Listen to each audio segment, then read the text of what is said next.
History as it happens, November 16th, 2023.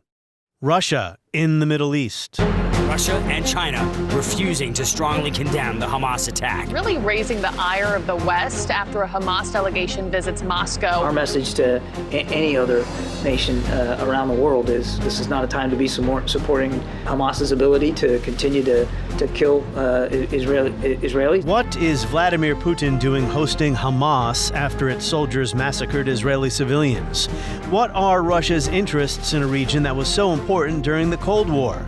They don't appear to be ideological, not now, and not when the USSR sought clients in the Middle East. It may simply come down to Russia's great power ambitions again, in a part of the globe where Moscow has a long history.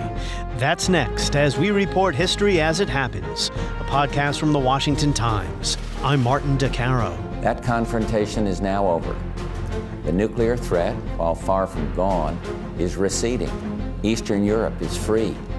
The Soviet Union itself is no more. This is a victory for democracy and freedom. It's a victory for the moral force of our values. Today marks 12 years since the beginning of the civil war in Syria. Pro-regime forces, apparently backed by Russian air power, managed to break through to the Quaris air base east of Aleppo. One more reminder of how strong a presence Russia has in Syria since it intervened 2 years ago. For Russia, nothing is more important than this question of status, how they look on the international stage. And it's not even now, during the Cold War as well. I'm sure we'll get a chance to talk more about the Cold War, but during the Cold War as well, it's very important to be part of the process, whether it's the peace process, whether it's playing for the allies, etc., in the Middle East, because it's seen as you say, as a playground for great powers, and Moscow had to be there. When he addressed a joint session of Congress on September 11, 1990, to demand that Iraq pull out of Kuwait, President George Bush said something that would have been impossible during the Cold War. So you might say the fact that he said it meant the Cold War was over. As you know, I've just returned from a very productive meeting with Soviet President Gorbachev. And I am pleased that we are working together to build a new relationship. In Helsinki, our joint statement affirmed to the world our shared resolve to counter Iraq's threat to peace. Let me quote, "We are united in the belief that Iraq's aggression must not be tolerated. No peaceful international order is possible if larger states can devour their smaller neighbors. Clearly, no longer can a dictator count on East-West confrontation to stymie concerted United Nations action against aggression." The Soviet Union would not use its veto at the UN Security Council, would not threaten any military intervention to block the U.S. from forming an international coalition, including Egypt and Syria, to wage war against Iraq, once a Soviet client. The U.S. would become the hegemonic power in the Middle East, although in late 1990, Mikhail Gorbachev probably didn't expect that he would exit the stage a little more than a year later, and that his country, the USSR, would cease to exist, followed by a period of Russian decline, the disastrous Yeltsin years of the 1990s. Well, if you haven't noticed, Russia's current president is on a mission to restore his country's status, but not in a constructive way. Vladimir Putin is waging war in Ukraine. He waged war in Syria. And as historian Sergey Radchenko wrote in an op-ed in The Guardian, feting Hamas just weeks after its terrorist raid on Israel is part and parcel of Vladimir Putin's deliberate strategy to bolster Russia's waning influence in the Middle East. Deft diplomacy and cynical opportunism can help the Kremlin carve out a role for itself in a region long deemed essential to Russia's great power ambitions. So we have a lot of ground to cover here. I will dispense with my usual preamble, but you may want to pull up a map of the Middle East while listening to this conversation. Geography and geopolitics are so important to the story. Note, for instance, Russia's proximity to the Black Sea. And Iran. Iran once bordered the Soviet Union. Now it's the former Soviet republics. Sergey Radchenko is a historian at the Henry A. Kissinger Center at Johns Hopkins School of Advanced International Studies. Vladislav Zubok is a historian at the London School of Economics and Political Science. They're experts on Russian history, and they'll help us identify continuities between the Cold War and today when it comes to Russian influence and interests in the Middle East. Sergey Radchenko, welcome back. Thank you for having me, Martin. And Vladislav Zubok, welcome back. Good to be here again. You know, Vlad, I was thinking about you the other day because Christmas is coming up. And every time December 25th rolls around, well, most people think about Christmas. I also think about the final day of the USSR's existence. This is a victory for democracy and freedom. It's a victory for the moral force of our values. December 25th, 1991. I want to read your book on the collapse of the Soviet Union. Sergey, have you read Vlad's humongous book? I have read it cover to cover. It is the best book on the collapse of the Soviet Union you can find, and I encourage every listener to go there and get that humongous book, because by reading it, you'll definitely know a lot more than you did before you started. You sound like his literary agent, but it is a great book. It is a great book. I hire him immediately. Yes. Well, you know, the reason I bring it up is because sometimes I wonder, given the horrors unfolding everywhere on the globe today, if we wouldn't be better off had some kind of Soviet Union endured or survived. But we're not going to get into that today, although it is related to the subject. It's going to come up eventually, right? Because that's a key hinge point in this story, Russia's influence in the Middle East. So, Sergey, we're talking here because you wrote an op-ed for The Guardian, so I'll just start with you, but of course both of you can answer each question. Big picture question here. When we think about what Putinism is, I see no systematic ideological doctrine underpinning Putinism. And, Ian Kershaw has made this observation as well on my show. We're talking about, what motivated the invasion of Ukraine. Is it colonialism, genocide, fascism, Marxism, Leninism? It's Putin trying to restore Russia as a great power.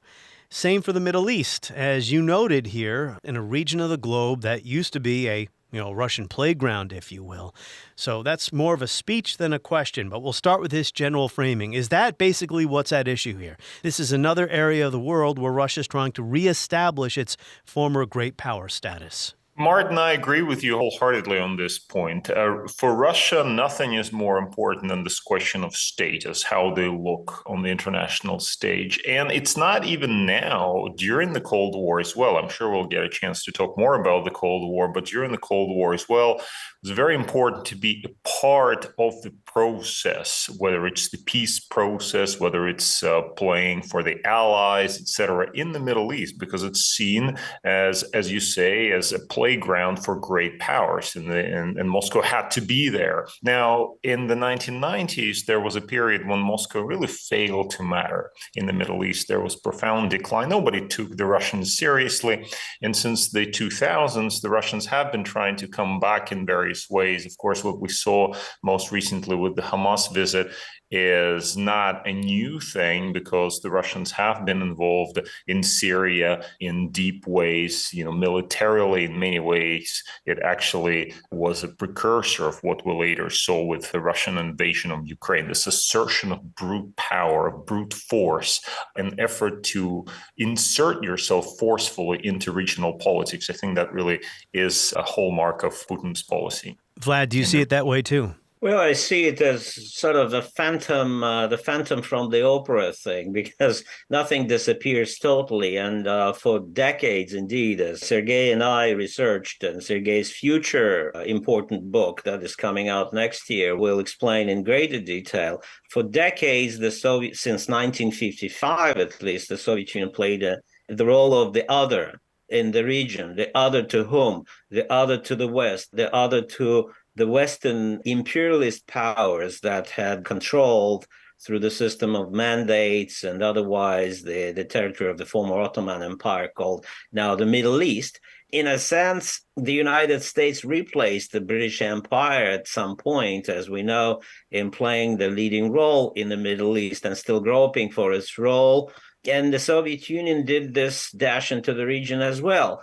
Now, when it all ended so suddenly in 1991, by the way, ended on a pretty promising note. We should return to it. The meeting in Madrid, when the Soviets and the Americans brought together Yasser Arafat from the Palestinian organization and the Israelis for the first time after years and years of terror acts and killing and murder and so on and so forth. And then, of course, after that diplomatic triumph, one side in the protest, one guarantor of this process, the Soviet Union, fell apart. And some people thought at the time, and still probably think, that it was highly unfortunate. This is what Martin, you alluded to. But my impression is that this phantom of someone else coming into the fray, if not the Soviet Union, maybe Russia, that occupies the same geographical space as the Soviet Union, was always on the mind of many leaders in the Arab countries.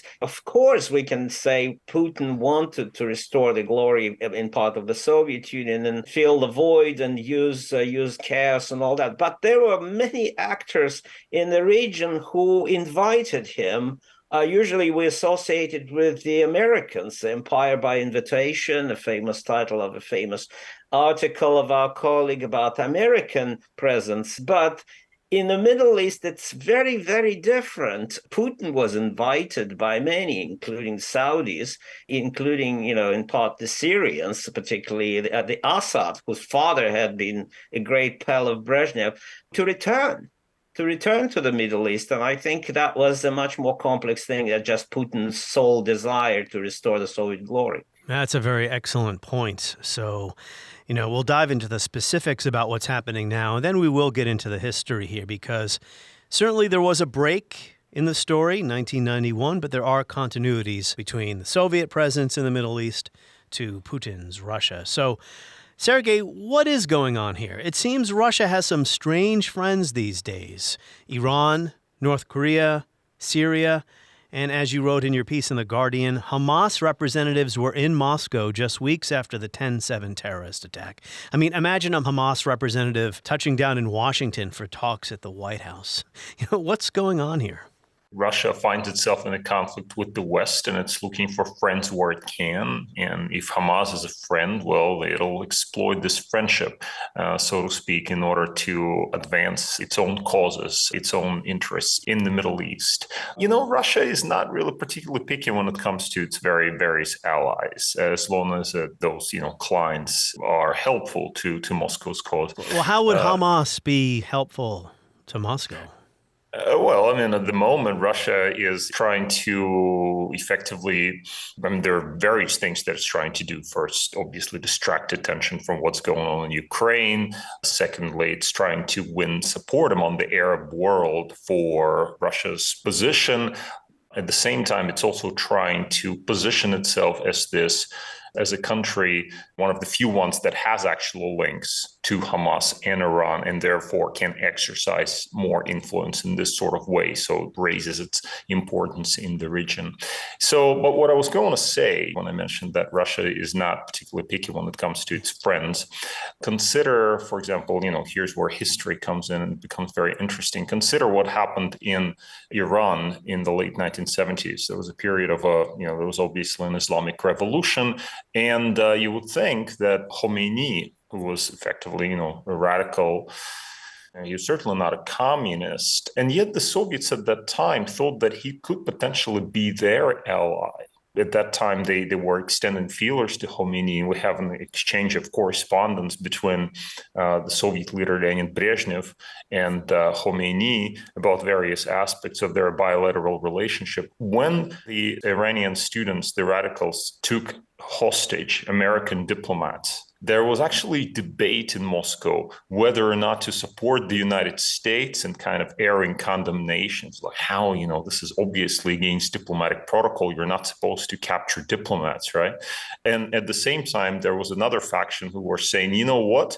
This is actually beneficial to our interests in the region, and we could actually, in this way, improve our ties with Iran. And so, in the end, it's the pragmatic, the cynical faction that really actually won the day in Moscow. And the same thing is happening now. I mean, what Putin is going to say, oh, Hamas, we should not touch them with a 10-foot pole because they're terrorists. I mean, Russia itself has been bombing Ukrainian cities, etc. So I don't see any kind of moral issues here. What I see is pragmatic, cynical effort to get into the region and raise Russia's standing.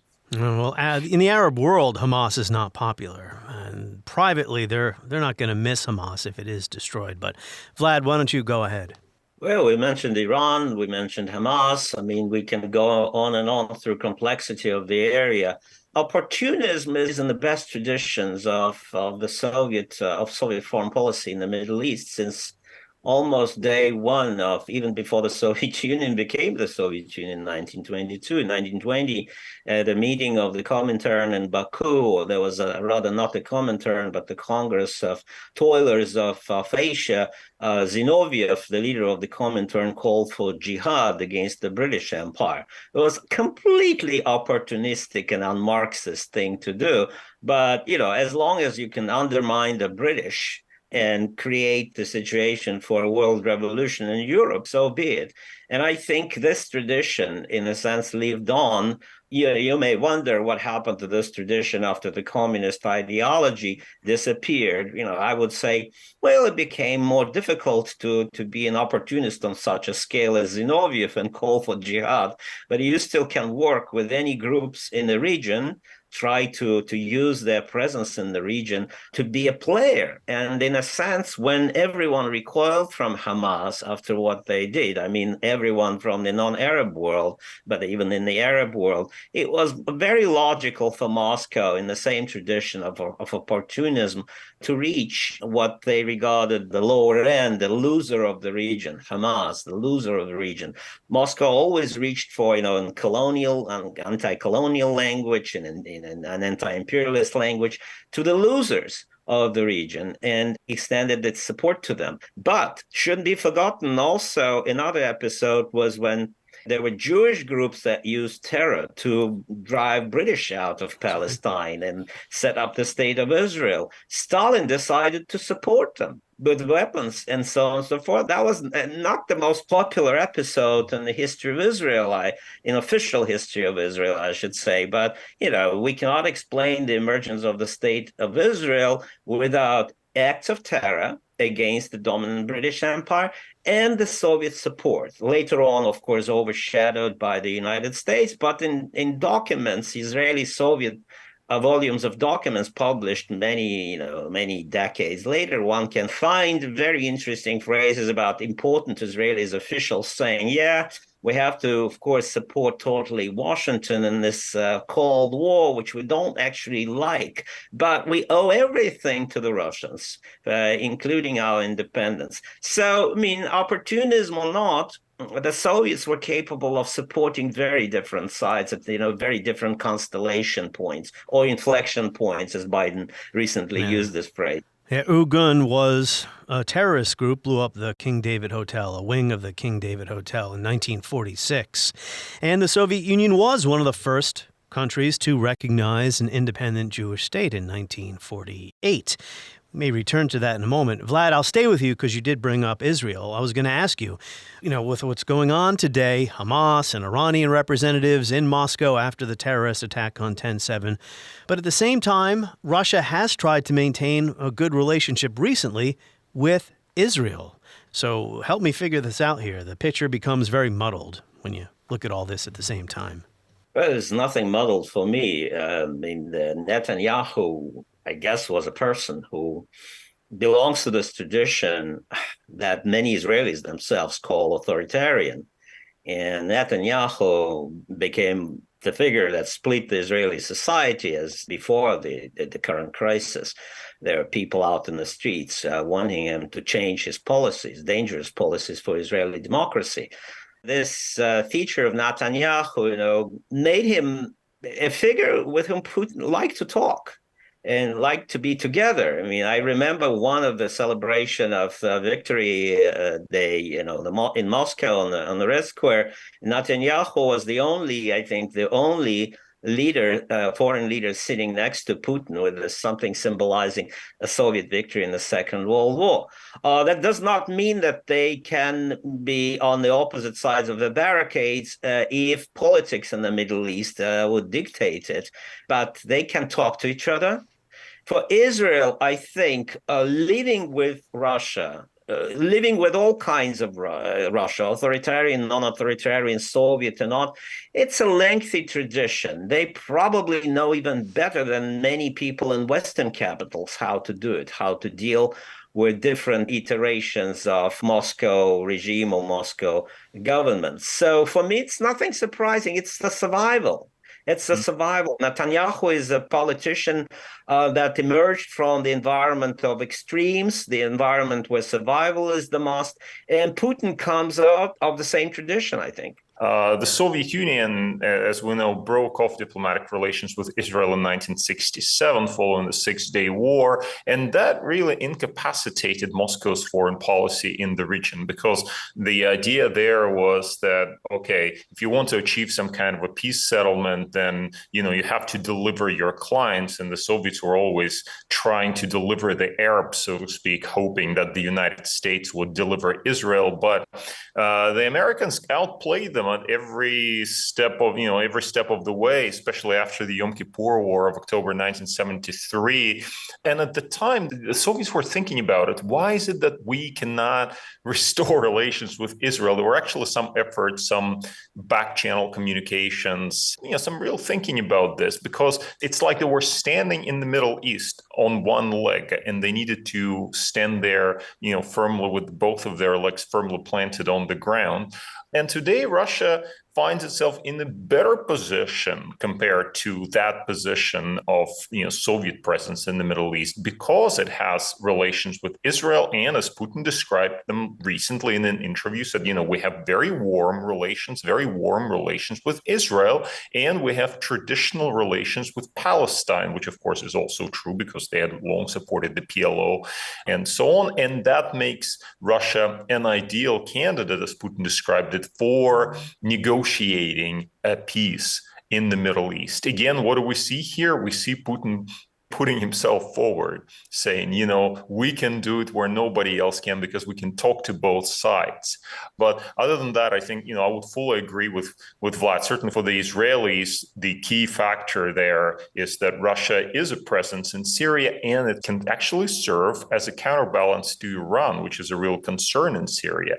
And that is one of the reasons that the Israelis have been so careful not to stir the pot too much. Yeah, it's a concern in Tel Aviv as well. So based on your answers, I guess it's not all that confusing as to why Russia wants to maintain a good relationship with both Israel and its Arab neighbors. And in the case of Iran, I guess I should say Persian neighbors. Sergey, when I read your piece in The Guardian, and we're going to get to the history now, we'll circle back to this current situation near the end of our conversation, when it ends in 6.5 hours. Kidding. But when I read your piece in The Guardian, as war engulfs Gaza, Putin sees a chance to regain some of Russia's faded global stature. I thought about the Cold War and Soviet involvement in places like South America, Central America, Sub-Saharan Africa, Southeast Asia. You might say coming to the assistance of indigenous Marxist or socialist revolutions.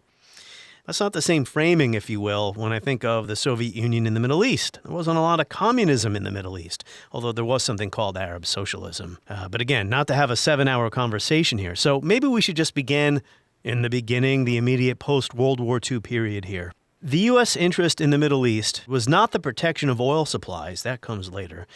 Rather, it was the containment of communism provoked by the USSR's alleged aggression toward Turkey. There was a communist revolt in Greece, And the Soviets kept their troops in northern Iran after 1945 before withdrawing them a couple of years later. So all this leads to the Truman Doctrine, 1947. One of the primary objectives of the foreign policy of the United States is the creation of conditions in which we and other nations will be able to work out a way of life free from coercion. We see the beginnings of U.S. hegemony in the region. So if it was containment that drove U.S. policy, what drove Soviet interests in the region at this early stage of the Cold War? Was it simply to block U.S. influence there or something else? This is a topic that Vlad knows a lot about, having published a fantastic article recently, certainly on the Iran side. So perhaps I will defer to him to begin this conversation. But, some Cold War historians do point to 1945, 1946 and to events in Iran, in particular northern Iran, as the real beginning of the Cold War. In terms of what drove Soviet policy, part of that for Stalin was certainly strategic. There's no doubt about that, because Stalin viewed Iran as an area that has oil. And indeed, already during the war, there were conversations in Moscow about how to secure oil concessions in North Iran. And the idea was to present this to the Iranian government and hope that they agree. So they did present them with a big map and saying, okay, we want to have this territory, which basically would effectively cut off much of northern Iran. And then he backed off. He backed off from this. Why exactly he backed off? Is it because he still promised that he would be given those concessions in Iran? That's one possible explanation. Another possible explanation is, of course, the Americans pushed on Stalin by issuing unclear threats in the spring of 1946. And maybe that is the reason that he backed off. But you're quite right to point to 1945-46, to crisis over Iran as already sort of the beginning of the Cold War. Well, then let me just add, the Arab-Israeli conflict is not the key factor here when it comes to Soviet involvement in the region. So, Vlad, according to your colleague here, Sergey, you're the right person to pose this question to. The idea is here, what was the continuity between Russian imperialist interests in the area, that is before Stalin, before Lenin, and the Soviet interests. And it's confusing for everyone who looks at this. You find Stalin in 44, 45, 46 really pushing for the Soviet bases on the straits, the Turkish straits, to make the safe passage for Soviet shipping and Soviet Navy, of course, available from the Black Sea, which is a bottleneck, to the Mediterranean. And you find this goal as the main national goal of the, Tsarist government in 1914, 1916, and then the provisional government, that is democratic government of Russia after the fall of the Tsar. So what is that? Why the Russians wanted so badly to get to the Mediterranean? That created real tension with the British, and later on with the Americans, who supplanted the British after the Truman Doctrine. I'm not good enough in analyzing economic necessity and economic interests that, I can see even today. We look at what is happening between, Ukraine and Russia, and how the Russians tried to stop the shipment of Ukrainian goods. It is about control of shipments. It is about the control of trade. But I think in the case of Stalin, I would refer to Sergey's own thesis about grandeur, about status. Stalin really wanted the Soviet Union in 45, 47 to be treated no worse than the Tsarist Russia was treated by the Allies in 1915 and 1916. And then we know that according to the secret treaties of 1915, the British and the French promised that's right. The Turkish Straits, absolutely promised the Turkish Straits to Tsarist Russia. Is there some kind of, geopolitical thinking here? It's economy plus imperialist fixation. It's this notion that you have to keep the straits, the straits, they're the choke point for what nobody can quite explain, but you got to control it. I think you're one of the few people who sort of is getting very close to it. Imagine you're a great power. Okay, you're a great power. And Turkey, which was at the time much weaker than today's Erdogan's Turkey. Oh, dare they? Yeah, they're holding you by the throat because they control the straits. And every time you ask, why? They said, but it's the Montreux Doctrine. I'm sorry. Even Japan guarantees the strait, the international status of the straits. And Stalin got really incensed over Japan. What did Japan have to do over it? No, the funny thing is, you remember those discussions, of course, with Americans about the straits. And one of the things that Stalin said, or Stalin would raise is, well, I mean, look at this. The Americans would never tolerate that, a hostile power would control the Panama Canal, this kind of argument. So the Americans can do it. Why is it that we cannot do it? So this sort of thing, definitely. Sorry, Martin, we're really getting into some Cold War stuff here. It's about equality and fairness among imperialist brothers. I mean, the great imperialist brothers. No, I'm loving this. I'm loving this. So as the 1950s unfold, Turkey is in the U.S. camp. Turkey becomes part of NATO in 1952. After Mossadegh was toppled by the CIA and his opponents inside Iran, Iran becomes a U.S. asset or ally. Jordan, Israel are on the side of the United States. So who becomes a USSR ally, if you will? I'm hesitant to use the word ally sometimes. It's overused. It should be saved anyway for countries that have signed a treaty and are supposed to come to each other's defense. But anyway, we'll use it here. Egypt, right? The age of Arab nationalism personified by Nasser in his revolution in 1952. What attracts the Kremlin to Nasserism? When Stalin dies in 1953, you have a new leadership in the Kremlin. Eventually, Nikita Khrushchev comes to power. And Nikita Khrushchev thought that Stalin did not understand what we would call today the global south, the third world, the emerging third world. He thought this was where the future was, in engaging with those regimes. Whereas for Stalin, Stalin thought that they were all imperialist puppets, and he didn't want to deal with them. But Khrushchev comes in and sees an opportunity, saying, oh, you know what? We have to support those. They're nationalist regimes. They're anti-imperialist, and we have to support them. And there was a matchmaking here with Nasser. Yugoslavia's Tito actually took part in that and sort of kind of brought them together. And then we have, of course, the Soviet supply of weapons to Egypt in 1955. The famous Czechoslovak arms deal was only called Czechoslovak because of, the discussions took place in Czechoslovakia. For Nasser, it was obviously something where he could play one side against the other. I mean, he was looking for the American support. He was looking for Western funding to build the Aswan Dam. He wasn't getting what he was hoping to get. And he was turning to the Soviets in the hope that the Soviets might provide him with weapons, provide him with economic aid. And there was this sort of convergence between Soviet aspirations as a global power that must have global, relationship with faraway nationalist movements like Nasser, and Nasser, who also wanted this help from the Soviets, if for no other reason than to play them against the West. And of course, then we have the Suez Crisis of 1956, which is really the turning point here for the Soviet involvement. The British, the French, and the Israelis secretly planned to invade Egypt following the nationalization of the Suez Canal. The Soviets kind of get involved in this and issue nuclear threats. And as Vlad has actually written, and Vlad has written wonderfully about this, I mean, that really plays a role in the way that Khrushchev perceives the Cold War. Because at the height of the Suez Crisis, after the British backed down, Khrushchev concludes that this was because of the Soviet nuclear threats, although we know that the British backed down in Suez not because of nuclear threats from the Soviet Union, mainly because of American pressure. But that's not what Khrushchev thinks. He thinks that he was successful. And so after that, he feels, okay, we're the superpower, we have the nuclear weapons,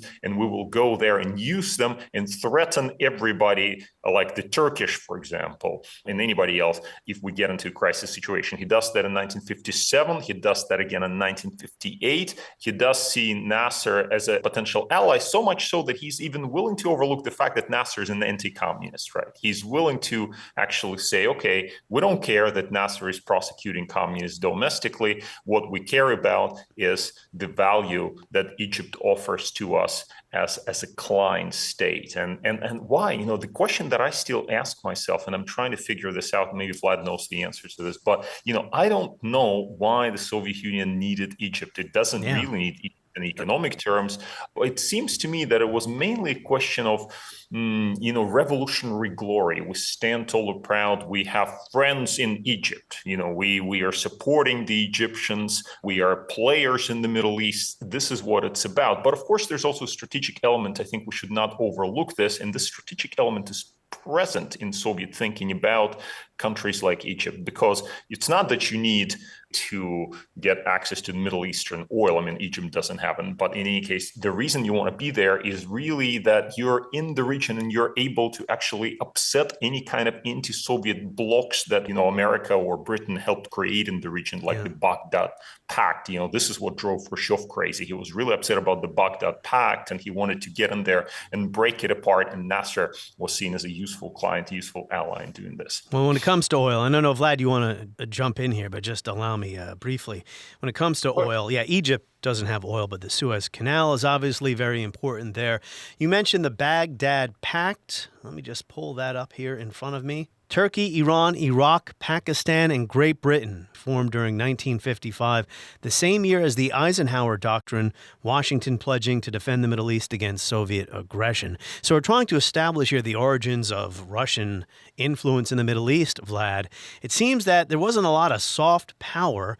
It was military hardware, military know-how to countries like Egypt, who were committed to trying to destroy Israel, we have to point out.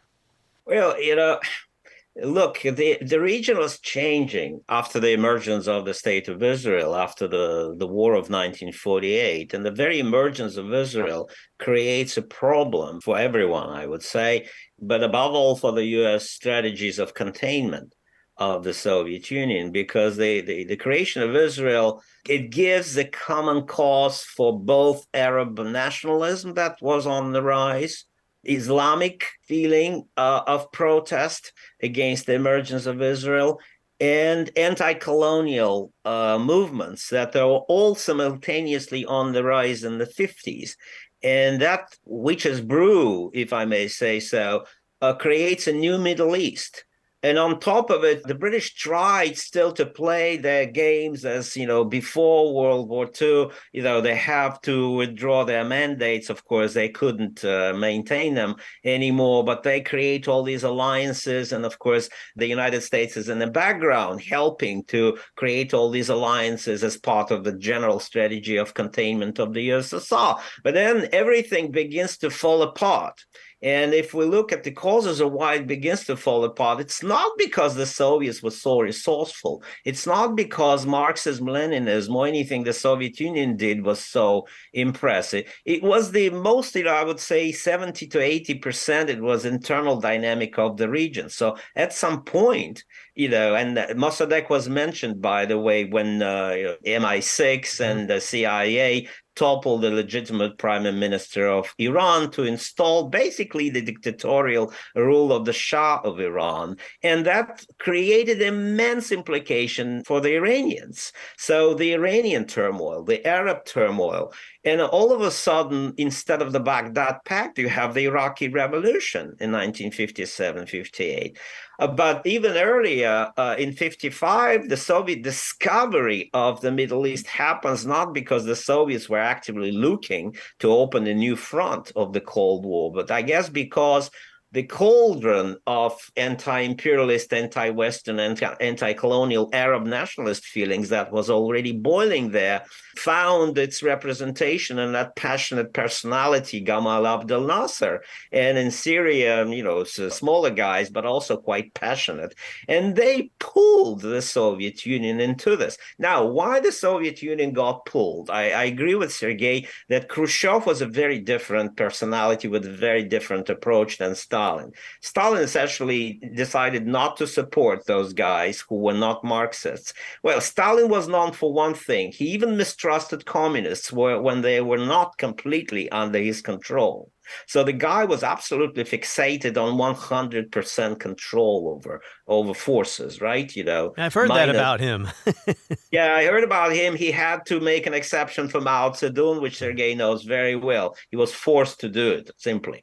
But in other areas of the world, he was pathologically mistrustful. Then comes this guy, Khrushchev, who is a gambler.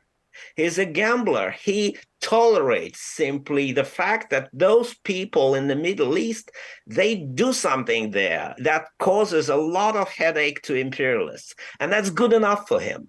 That's good enough for him to send weaponry, to give them assistance, to give them help. It's good both to give a headache for imperialists and the promotion of Soviet Union and the promotion of socialism. For him, there's no question that something good would come out of it. And the United States should be mentioned as well, because, the problem of the Eisenhower doctrine is that Eisenhower views this with horror, of course, as all Americans, Dulles, Eisenhower, and the rest of them, views this incursion of the Soviet Union into the area totally as they viewed earlier Europe after 1945. There's chaos in the region, and that invites the Soviets, and that might be stopped somehow. But the United States could not openly side with Britain and France because they had been imperialist powers, and they had just invaded Egypt in 1956. And so the United States played a very cautious game at the time. Yes, they, of course, didn't want the Soviets in the region, but in the United Nations,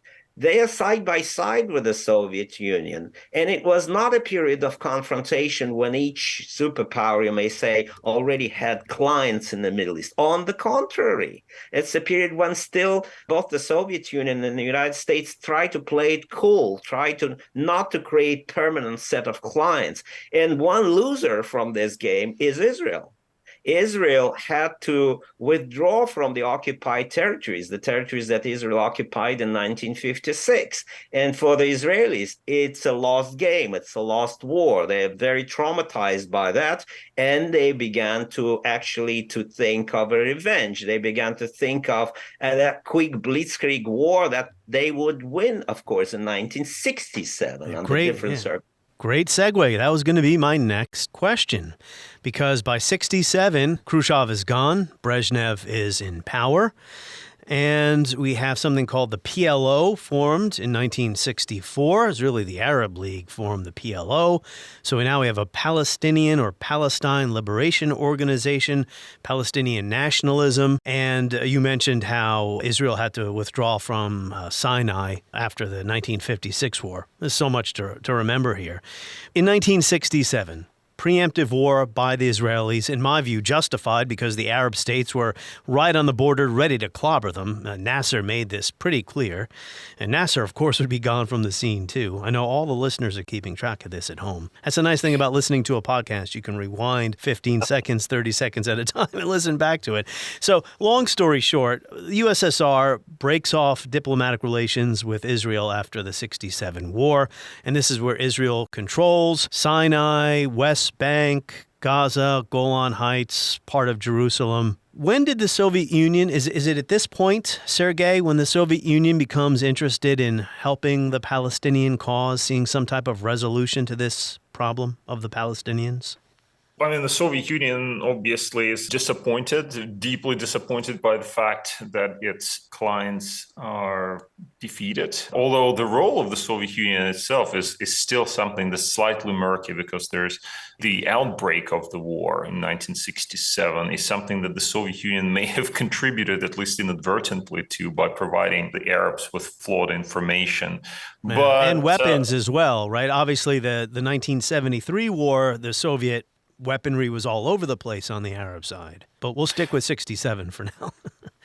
So it was a huge defeat. It was a huge defeat for Soviet clients. It was a huge defeat, therefore, for the Soviet Union. And it was obviously severe loss of prestige. So the Soviet Union goes to the United Nations. It is there that in November 1967, we have the resolution, UN Resolution 242, which calls for Israel to withdraw from occupied territories. Great story, by the way, because this is the resolution that has, how English and Russian are both official languages in the United Nations. And there's a difference between the resolutions as they are read in English and in Russian, because in English it says withdrawal from occupied territories. I don't exactly remember the exact wording, but it's something like withdrawal from occupied territories, which could mean some territories, whereas in Russian, it basically kind of means withdrawn from all of the occupied territories, which means Sinai, which means Golan Heights, etc. So the Soviets want to go with their interpretation, and they're basically saying, okay, well, what Israel is doing here is absolutely horrible and unfair. Let's get them to give up on these territories. And of course, at that point, they again invest very heavily into rebuilding their clients, especially, of course, the Egyptians. So that sort of then builds up to the late 1960s, early 1970s, ultimately to the Yom Kippur War. So in this broader context, I think the PLO, how important is it for the Soviets? Obviously, the Soviets supported, but I think their focus, and maybe Vlad may find something here to disagree with, but I think for the Soviets, their focus is certainly less with the PLO, certainly much more with their actual big states like Egypt and Syria. Yeah, I agree with Sergey, actually, on the PLO. It was almost by accident that Yasser Arafat was brought to meet with the Soviets and with Brezhnev, right? Egypt was really the key from the start. And the Israelis knew it very well. And of course, the United States and everyone else knew it very well. As long as Egypt on one side and Israel on the other side, there's no end to the Arab-Israeli warfare. It would be forever. So the focal point of diplomacy of anyone who got involved in the conflict would be on Egypt. And it's the fact that the Soviet Union became such a big friend and such a big ally of Egypt made the Soviet Union the central player, of course, to great displeasure of the West and particularly the United States. It should be, by the way, recalled that the result of 1967 was the occupation of Golan Heights, as well as West Bank and Gaza and Sinai. But Golan Heights were taken by brave decision of Moshe Dayan during the last days of the war, almost like an after effect, because the main goal of Israel was to smash the Egyptian army.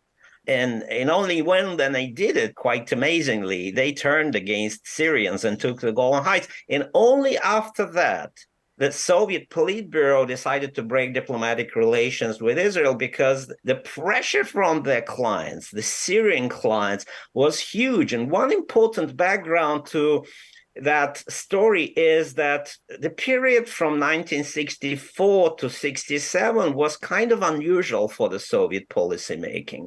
After the fall of Khrushchev, they were losing. They lost Indonesia. Americans were in Vietnam, and the Soviets helped, of course, but the Americans were there. So the impression of all these radical friends of the Soviet Union and the Arab world was that the Politburo was a bunch of cowards. Khrushchev was brave. Khrushchev did certain things. And these guys who replaced him, they were cowards. They were too cautious. They didn't want to battle imperialism enough. So Syria. And remember, the Chinese were exploiting this. And of course, exactly. China, Sergey knows much more about it. The Chinese were at the time apoplectic about denouncing the Soviet revisionism to anyone they could meet. And Nasser himself complained, well, there's only really one superpower seems to be in the world, the United States. The Soviet Union, it's not in this category. Imagine the Soviet intelligence and journalists who posed as, intelligence who posed as journalists, I should say, from Cairo,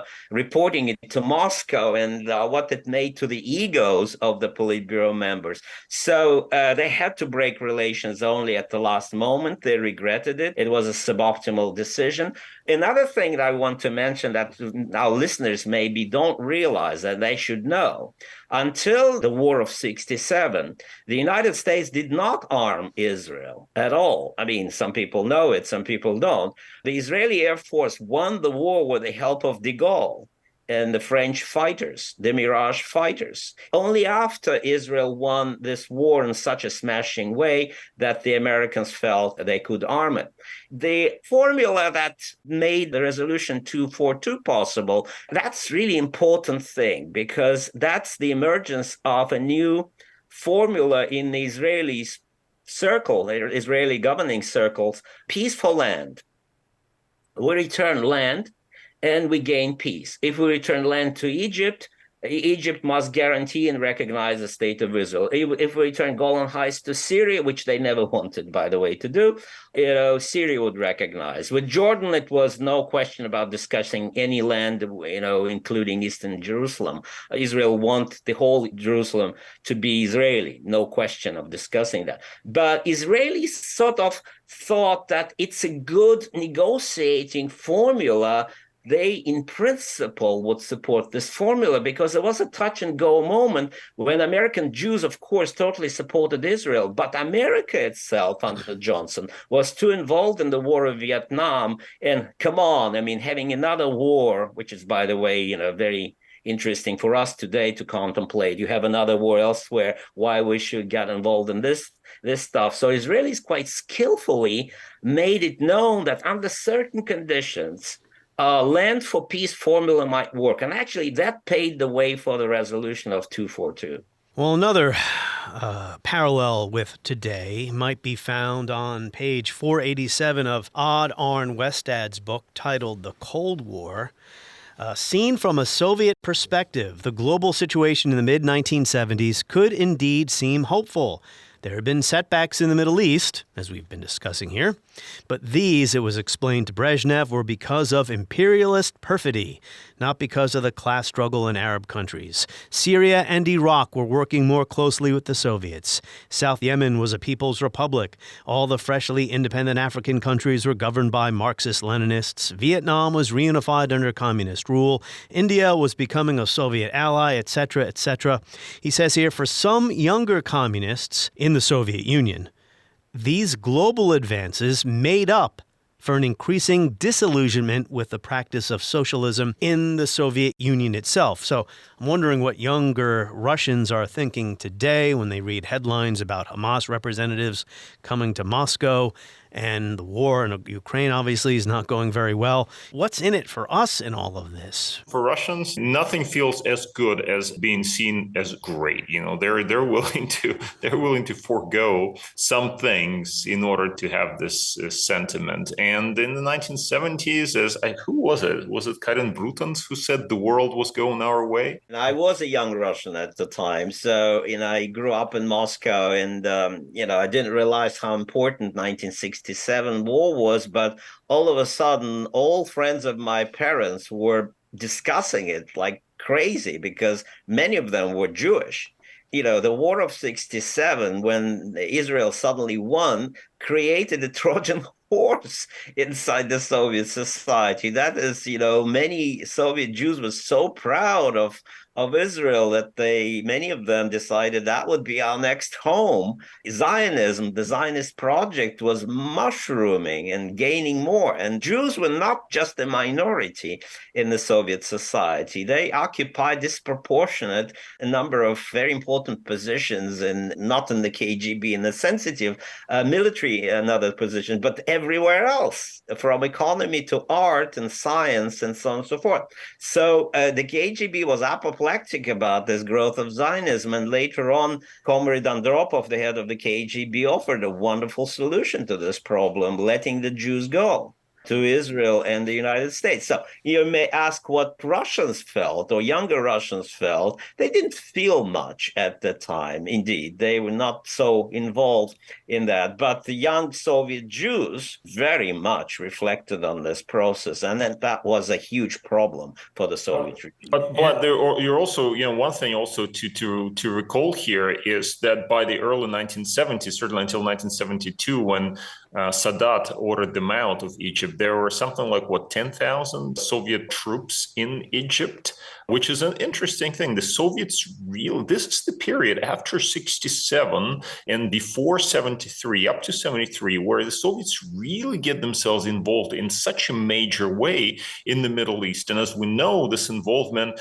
it had positive sides, it had negative sides for the Soviets, and the negative sides were that they just could never control their clients, so to speak. They could never figure out what Sadat wanted.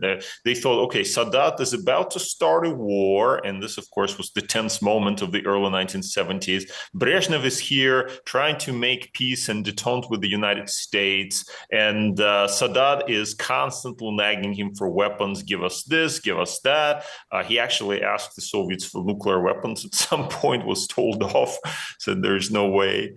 But the Soviets do provide him with Scud missiles and various things like that. And then he slapped them in the face by ordering out those officers and instructors that the Soviets had there in Egypt.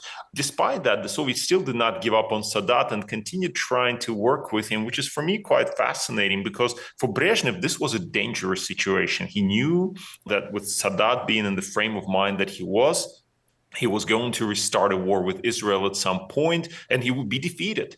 He would be defeated. This is what Brezhnev thought. Sadat would get defeated, and what will happen to our treasured detente, and what would happen to our treasured status, prestige in the Middle East? So that was another big concern. Of course, what ultimately happened is, of course, Sadat did not really tell Brezhnev until the last moment that he was going to invade Israel or come across Suez Canal in October 1973. And that brought the two superpowers to the brink of conflict once again. I mean, obviously not as tense as during the Cuban Missile Crisis. Some of that was just overly dramatized by Kissinger. Nevertheless, DEFCON 3 was announced suddenly from detente. The Soviet-American relationship rapidly deteriorated to a point of almost, an open conflict in the Middle East, which is a reminder of just how this kind of regional conflicts can drag in big superpowers. So this was one interesting example. Yeah, I would just say you think it was over-dramatized by Kissinger. I agree with that in that specific moment. But generally, I think there was a setting for the second Cuban Missile Crisis in the Middle East, perhaps even more dangerous in a sense, because you had the presence of tens of thousands of Soviets in Egypt, many thousands in Syria, and a huge Soviet flotilla in the Mediterranean. Tens of thousands of the Soviet military, some of whom I later interviewed just informally, who served there, they were ready to go to war against the Americans. There was huge anti-Americanism among them, among some veterans of that era. If Khrushchev had been instead of Brezhnev, I mean, oh my Lord, we don't know what could have happened in that. I think he would have backed off. Khrushchev.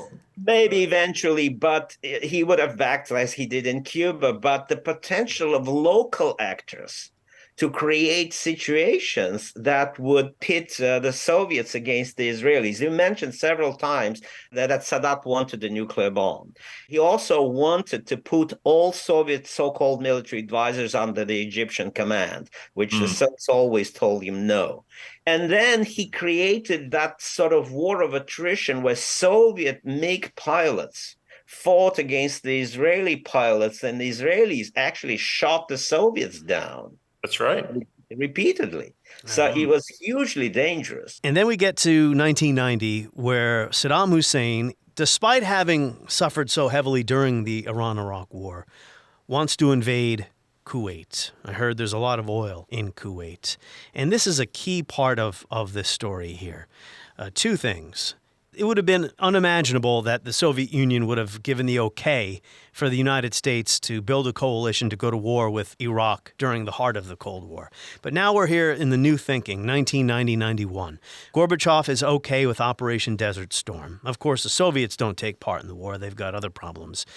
And then after Saddam is expelled from Kuwait, the USSR agrees to jointly sponsor with the U.S., as Vlad mentioned in the beginning of our conversation, the Madrid Peace Conference. For the first time, Palestinian national representatives sit down face-to-face with Israeli government officials to begin talking to try to come to some resolution to the Palestinian problem.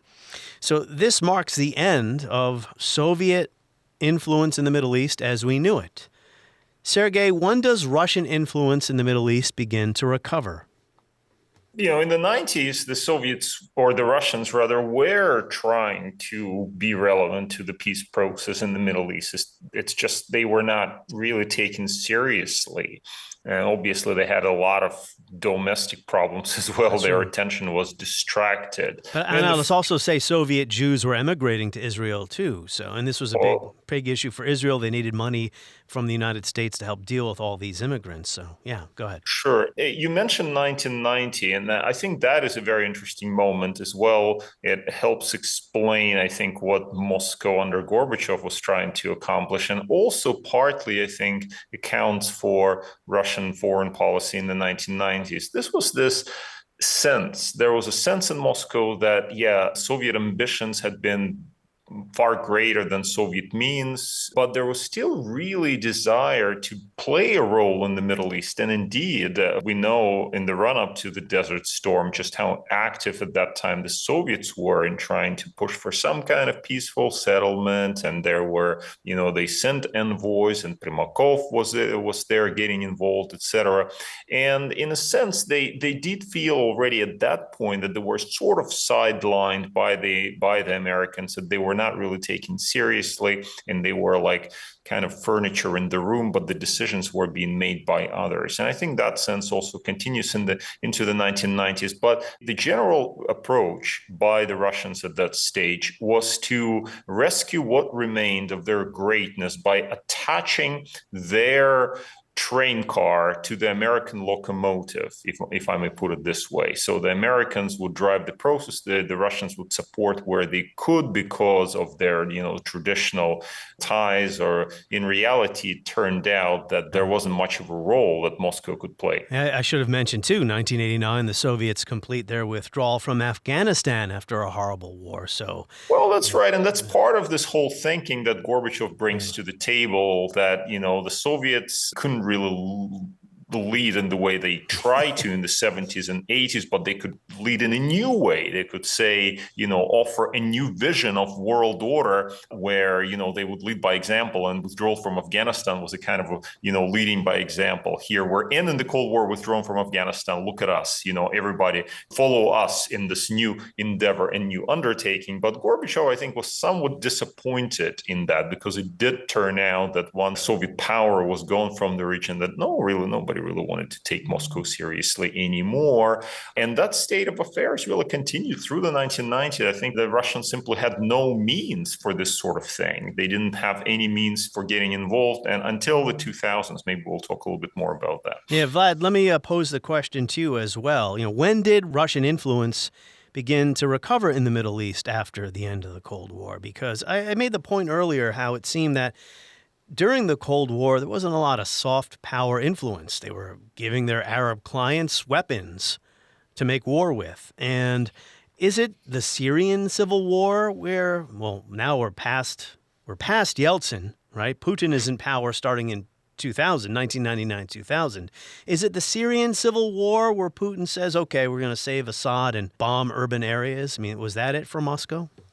Yeah, well, certainly it was a huge turning point. Yeah, but I should resurrect one forgotten episode about a good friend Boris Yeltsin, because every time when Bill Clinton would tell him, Boris, why are you still dealing with these Iranians, and why they building these atomic installations that we don't like much, because the constant mantra of the American and Israeli security policies since time immemorial is Iran should not become a nuclear power. Blinken has just repeated it recently in his speech, right? And every time Bill told Boris about it, Boris's response was, well, it's just peaceful nuclear energy. But, the only time I went to Tehran, which was in the year 2000, it was like the first year of Putin, and I met on the plane, there were, us, a group of Americans from the National Security Archive going to Tehran to talk about the Mossadegh overthrow. And there were a huge delegation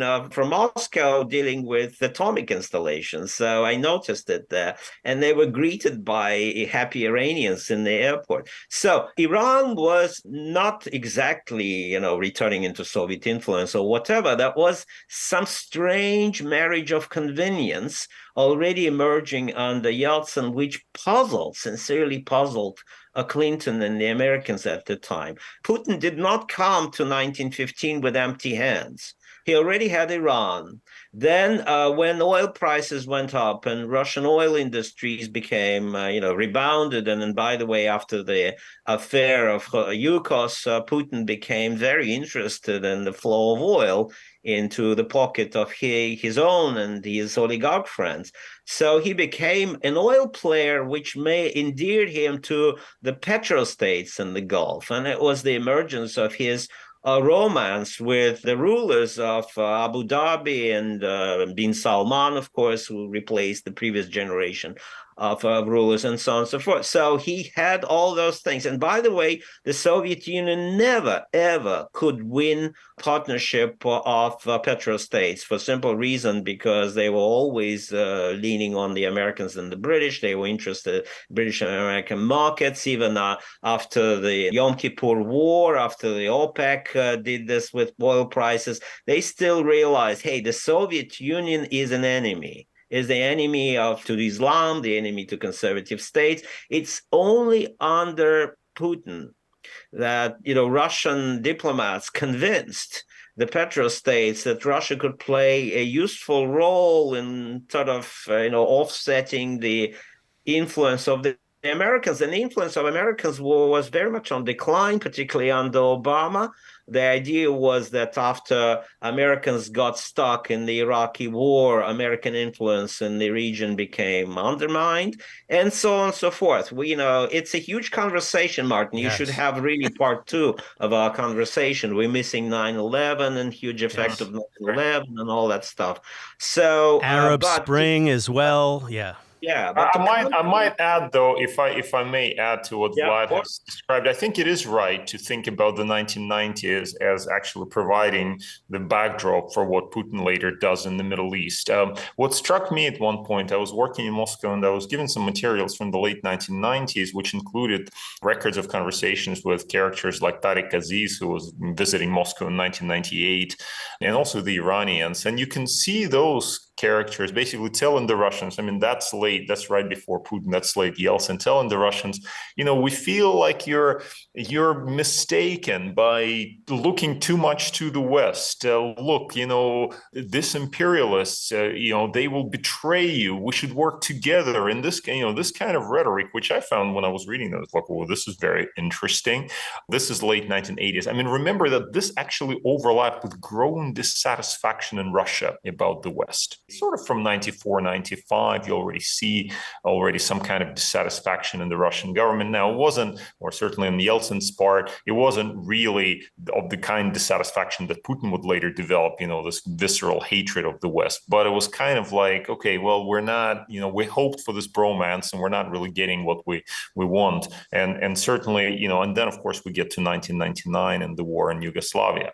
But at that point, the Iranians, the Iraqis were coming in, the Chinese were coming in, and they were actually kind of prodding Moscow and saying, you know what, turn back towards us. Some Russians were receptive to this, certainly very receptive to this. Well, you should mention Evgeny Primakov, who comes. Primakov was playing prime minister in '98, and he knows everyone in the Middle East. Half of them are his buddies. Mostly authoritarian buddies, but he knows those people very well as he speaks Arabic. So that's the real return of Russia into the Middle East, I think, from '98. And then the plum on the top of the cake is 2015 with Putin's sudden interference in Syria. I'm glad you brought up 9/11, Vlad, because when I think of 9/11, I don't think of Russian influence in the region because it's all crowded out by America's global war on terrorism, which Putin supported. He did call President Bush. I think he was the first foreign leader to call Bush on the phone after the attacks on September 11th, 2001. But Putin opposed the American invasion of Iraq. You're right, it'll have to be a part 2, maybe a part 3, and a part 4 as well. And also, Vlad, thank you for bringing up the oil issue, too, and the petrostates. That is one difference between the Soviet era and the current era. But in conclusion here, it seems that Russia is not a significant player in the Middle East today, despite what Putin wants, but neither is the United States. U.S. influence and credibility in the region are at a low point thanks to the catastrophes of the war on terrorism. Do you agree with me on that? Sergey may disagree, but it's obvious to me that as long as the war in Ukraine turned the way it turns, Russia's main attention forces distracted. I shouldn't compare to anything, but pretty much how the United States didn't pay much attention to Sadat's approaches in the early 70s because Nixon and Kissinger were busy with ending the war in Vietnam, no moral equivalency at all, although it was a really dirty war that many Americans hated at the time, just as many people hate the war in Ukraine. Now Putin is too busy, right? But let's imagine if the war in Ukraine lasts and becomes the festering wound and enters into this more stable stage. I think Russia established itself as a significant and pretty much essential pillar, one of many, of course, in the Middle East.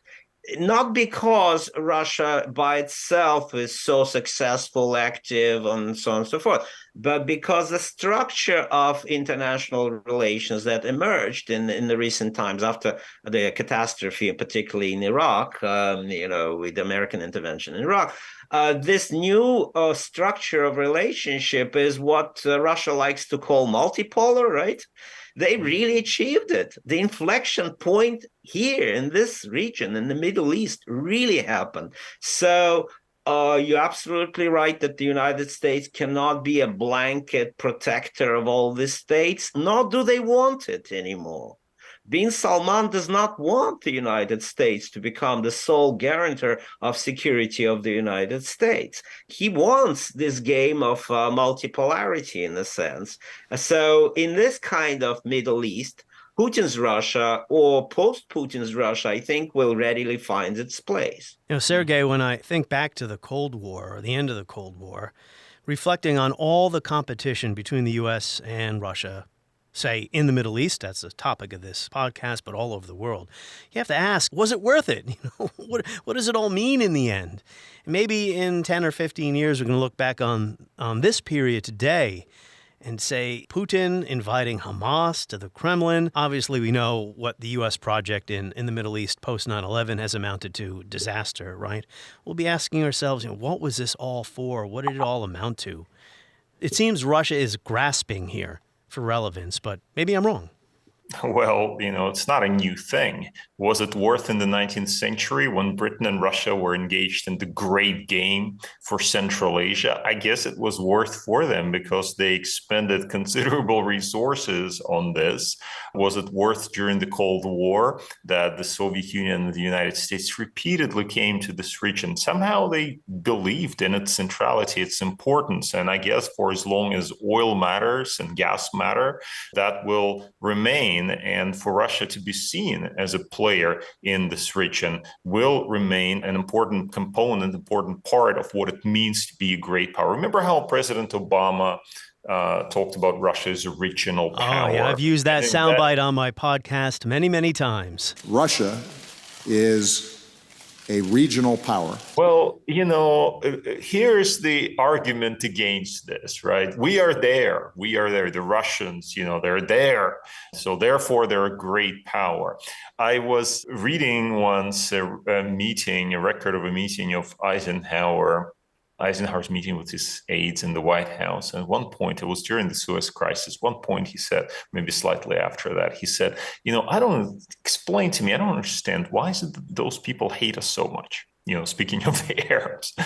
And nobody could really explain it. But there is, this anti-Americanism that the Russians can tap into. They still can tap into it, even though they have a record of their own atrocious behavior across the region, whether it's, Afghanistan or, their Syria. Support of Syria as well, destruction of Syria. And yet they feel that this is an area where they can make that power play, play that game of nations, as a former CIA operative Miles Copeland called at one time in a book about Egypt. In fact, it was called The Game of Nations. Well, the Soviets are there, though the Soviets were there, the Russians are there playing that game of nations. Are they succeeding? I would here agree with Vlad. I think they are succeeding to certain, within, certain parameters. They're no longer the Soviet Union. That is clearly the case. They don't have tens of thousands of troops across the region, and nothing really depends on them. So that is, except for Syria, except for, Assad in Syria, but not all that much depends on them. Of course, we haven't talked about China. China is the one that is really moving into the region with their infrastructure, building up things, and that is potentially a long-term, much more threatening phenomenon for the United States than what the Russians are doing or not doing in the Middle East. But they are doing something. They are at the table playing that poker game. Hamas's visit to Moscow and Russia's dealings with Iran are all parts of this poker game that Russia is still playing, just it has been playing for decades in the hope of increasing its prestige and influence across the region and therefore globally. On the next episode of History as It Happens, the question of genocide with the great scholar Dirk Moses. That is next as we report History as It Happens, a podcast from the Washington Times.